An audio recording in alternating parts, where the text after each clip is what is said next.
Assalamualaikum warahmatullahi wabarakatuh. Perkenalkan, nama saya Fadil Fatan Natala dengan nomor NIM 1223010030.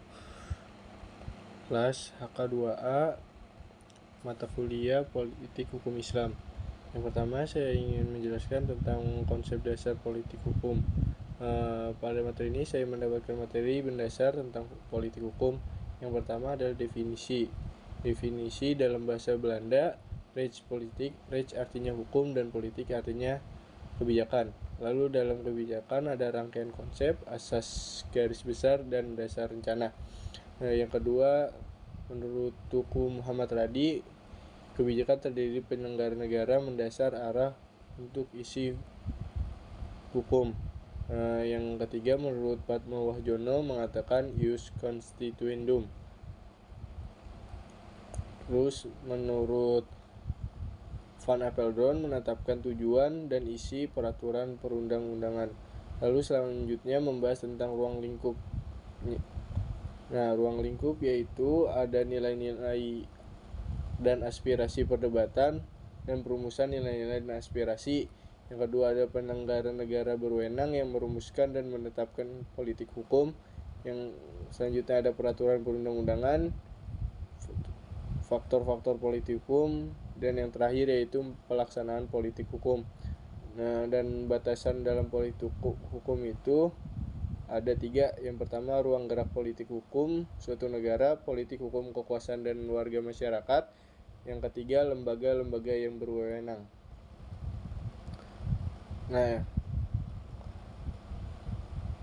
Hubungan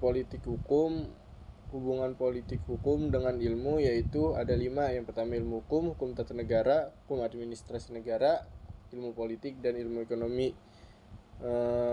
Selanjutnya yaitu 3 indikator yang harus dipenuhi oleh sebuah pengetahuan agar bisa disebut ilmu. Yang pertama ontologis, pengetahuan dapat didefinisikan. Yang kedua aspek epistemologis, pengetahuan tersebut harus memiliki metode atau pendekatan.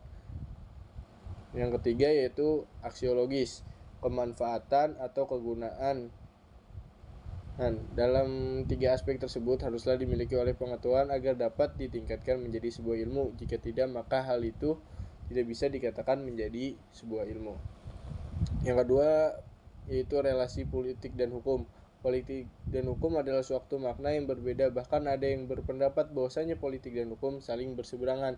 Tetapi setelah itu ditemukannya benang merah yang mana dia bisa menyatukan antara politik dan hukum dan terbentuknya matkul politik dan hukum ini.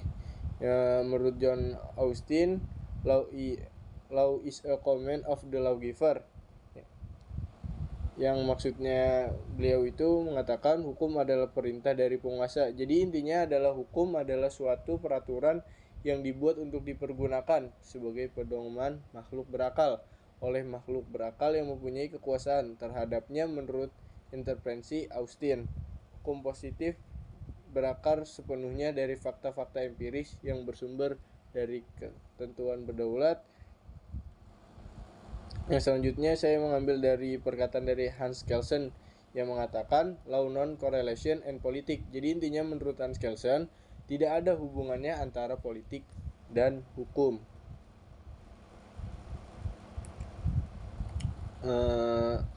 Yang selanjutnya pertemuan ketiga, sejarah politik dan hukum.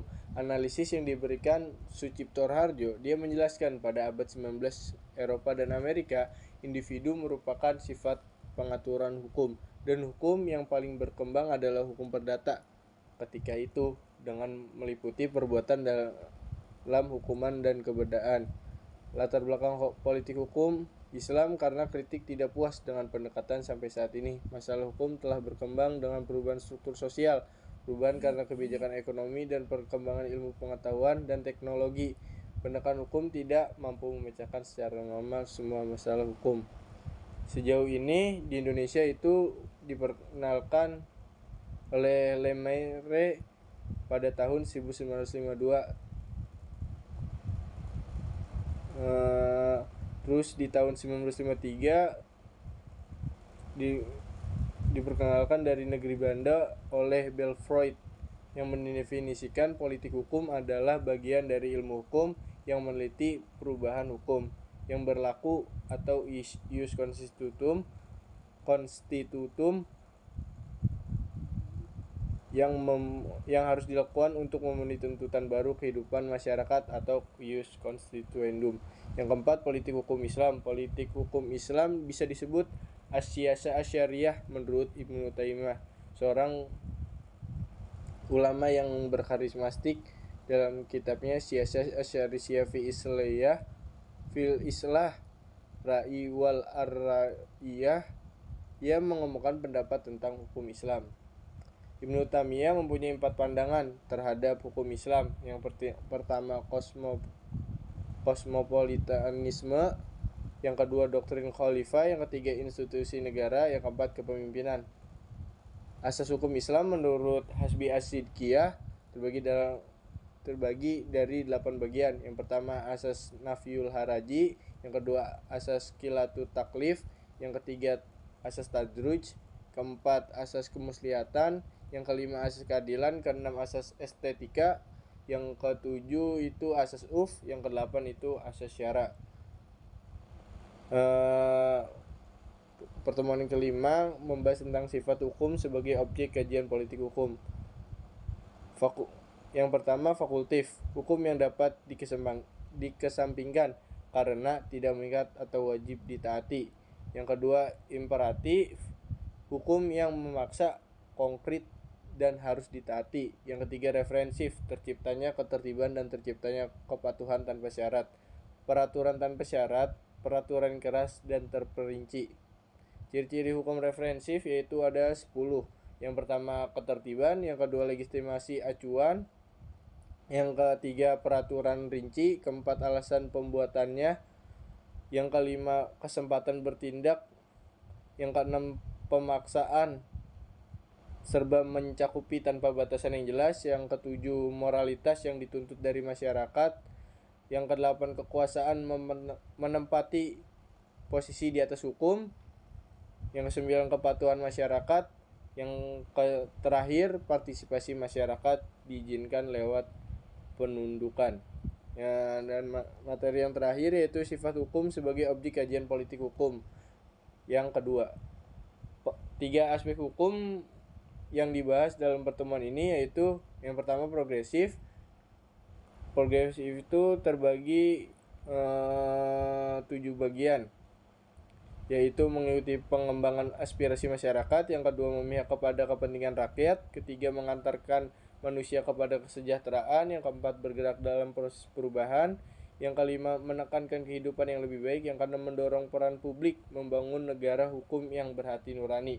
Kesimpulan yang di atas bahwasanya sifat hukum progresif adalah ciri hukum yang membebaskan baik pemikiran maupun tindakan dalam hukum, sehingga dapat membiarkan hukum mengalir hanya untuk memenuhi kewajiban melayani rakyat dan kemanusiaan. Yang kedua yaitu otonom. Otonom itu terbagi 4 bagian. Yang pertama, keabsahan berdasarkan prosedur yang benar. Yang kedua, dibuat teliti dengan ikatan penuh. Yang ketiga, diskresi dibatasi. Yang keempat, penyerahan wewenang. Yang kelima, partisipasi masyarakat dibatasi. Kesimpulan, sifat hukum otonom harus menekankan model prosedural peradilan, memberikan legitimasi yang kuat untuk penuntutan, tetapi penuntutan dibatasi oleh prosedur yang telah ditentukan. Yang ketiga, responsif. Responsif itu ada 4. Yang pertama, di bawah asas hukum dan kebijakan polisi.